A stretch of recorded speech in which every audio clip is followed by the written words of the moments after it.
Eccoci qua cari amici, portiamo a casa ancora flash dalla fiera di Padova qua 2019 e come vedete lì, vedete la testa Joe che controlla un po' il tutto.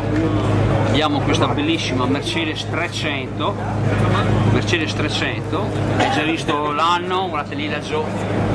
Salve a tutti, l'anno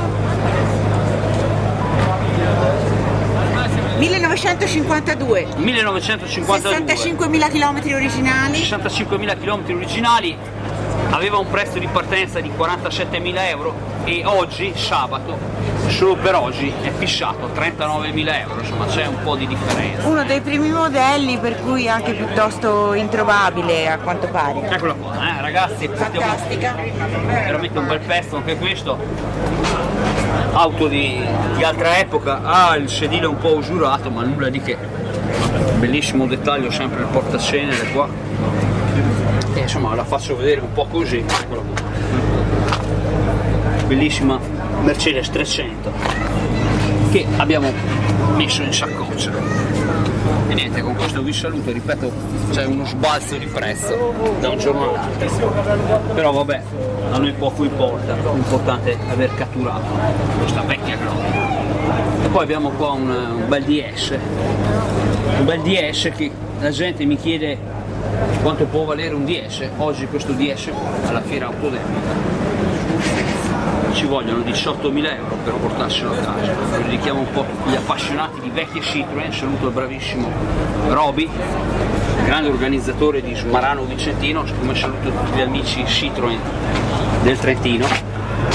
Tanto questo è un ID di Super 5, eccolo qua. E niente cari amici, saluto tutti gli amici del Trentino, Gino, Luciana, Vasco, Alessandro, eccetera eccetera.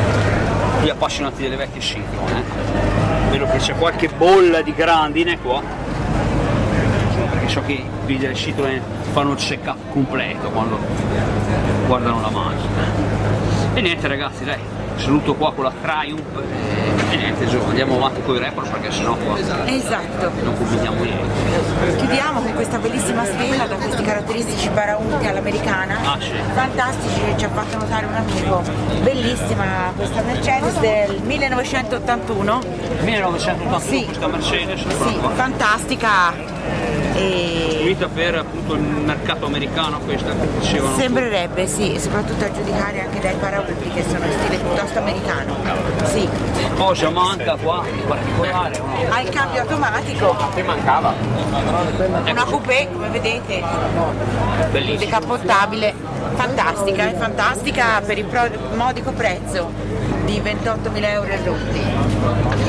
E qua è una 380 SL, Però prezzo... la stella, Max è la stella, La dai. stella è la stella, eccola qua. Però l'alfa è l'alfa anche. È l'alfa, la porta a casa, certo. Ragazzi, Io preferisco le alfa, spettacolo ragazzi, ciao a tutti, Ciao a tutti ragazzi. dalle Citroen e dai Mercedes. Ciao a tutti.